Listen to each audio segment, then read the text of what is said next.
திருப்பூர் அருகே மோடி வராறு ரசீத புடி 500 ரூபாய் பணம் எடு என்று வசூல் வேட்டையில் ஈடுபட்ட பாஜகவினருக்கு தரமான சம்பவம் அரங்கேறியுள்ளது. கடை உரிமையாளர் ஒருவர் 20 ரூபாய் கொடுத்த போது நாங்க என்ன பிச்சைக்காரர்களா என பாஜகவினர் ஆவேசம் அடைந்தனர். திருப்பூர் மாவட்டம் பல்லடம் அருகே மாதப்பூரில் வரும் 27ஆம் தேதி தமிழக பாஜக தலைவர் அண்ணாமலையின் என் மக்கள் யாத்திரையின் நிறைவு விழா பொதுக்கூட்டம் நடைபெறுகிறது. இதனையொட்டி தொரவலூர் ஊராட்சிக்குட்பட்ட பகுதிகளில் கடைகளில் பாஜக சார்பில் மோடி பங்கேற்கும் பொதுக்கூட்டம் குறித்த அறிவிப்பு வாகனங்களில் ஒலிபெருக்கி மூலம் தெரிவிக்கப்பட்டு வந்தது. அதனைத் தொடர்ந்து அங்கு வந்த பாஜகவினர் ஒவ்வொரு கடைகளுக்கும் சென்று 500 ரூபாய் அச்சிடப்பட்ட ரசீதினை காட்டி ஒவ்வொரு கடைகளிலும் கட்டாய வசூலில் ஈடுபட்டுள்ளனர். இதுகுறித்து ஒரு கடையின் உரிமையாளர் பேசும் வீடியோ தான் தற்பொழுது வைரலாகி உள்ளது. பாஜகவினர் தனது கடைக்கு அருகில் உள்ள கடையில் சென்று 500 ரூபாய் ரசீதை காட்டி கட்டாய வசூலில் ஈடுபட்டதாகவும், ஆனால் அந்த கடைக்கார பெண்மணி 20 ரூபாய் மட்டுமே கொடுத்ததாகவும், 20 ரூபாயை வாங்க நாங்க என்ன பிச்சைக்காரர்களா, 500 ரூபாய் வேண்டும் என்று கட்டாயப்படுத்தியதாகவும் கூறியுள்ளார். பின்னர் பாஜகவினர் 200 ரூபாய் வாங்கிக் கொண்டு சென்றதாகவும், இதேபோல் பல கடைகளில் கட்டாய வசூலில் ஈடுபட்டு வருவதாகவும் அந்த வீடியோவில் பெண்மணி தெரிவித்துள்ளார்.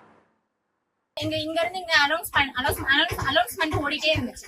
அப்புறம் ஆப்போசிட்ல போயிட்டு ஒரு அங்க வண்டி நின்றுச்சு. வண்டினா கடை எங்க கடைக்கு ஆப்போசிட்ல தான் வண்டி நிக்குது. மறுபடியும் 2:30க்கு மறுபடியும் உள்ள வராங்க. 4 பேர் வராங்க. வந்து பக்கத்து கடைக்கு போறாங்க. நான் போயிட்டு என்னன்னு சவுண்டா கேக்குது. இந்த அக்கா 20 ரூபா கையில எடுத்து குடுக்குறாங்க. சரிங்களா? உடனே 20 ரூபா குடுக்குறீங்க, பிஜேபி காரன பிச்சைக்காரன் எல்லாம் கேக்குறாங்க. 20 ரூபானாலும் ஒரு ஊனமுற்றவங்களுக்கு கூட கொடுத்துருக்கலாம். அந்த அக்கா அப்படிதான் சத்தம் போட்டேன். ஒரு ஊனமா உள்ளவங்க வந்து கேட்டாங்கன்னா அவங்களுக்கு 20 ரூபா கொடுக்குறோன்னா அதுல ஒரு லாஜிக் இருக்கு. இவங்களுக்கு எதுக்கு நம்ம கொடுக்கணும்? 500 ரூபா கேட்காங்க தேவின்னு சொன்னிச்சு. அப்ப நான் சொன்னேன், எதுக்கு நீங்க 500 ரூபா கேக்குறீங்கன்னு நான் கேக்குறேன்.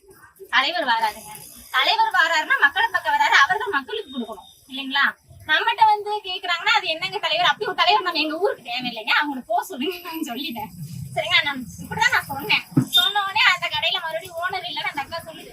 ஓனருக்கு கால் பண்ணி கொடுங்க, நான் பேசிக்கிறேன். அந்த அவங்களை யாருன்னு இவங்களுக்கு தெரியாது, இவங்களை யாருன்னா அவங்களுக்கு தெரியாது. ஒரு பொண்ணு கடை நடத்துது, என்ன பண்ணிட போகுது அப்படிங்கிற ஒரு இடக்காலம் அவங்களுக்கு. சரிங்களா? அந்த அண்ணன் போன் பேசுறாங்க, மல்லு கட்டி 200 ரூபாய் வாங்கிட்டு போயிட்டாங்க. நோட்டீஸ் 500 ரூபாய் அடிச்சுட்டு வராங்க. அவங்களுக்கு யார் அந்த ரைட்ஸ் கொடுக்கறது? அப்புறம் நான் ஆப்போசிட் கடையில இந்த பிளாக்கோட ஓனராங்க அந்த கடை போய் கேட்கிறோம். அவங்க ஏன்டி வந்து மிரட்டி 100 ரூபாய் வாங்கிட்டு போறாங்கம்மா அப்படின்னு.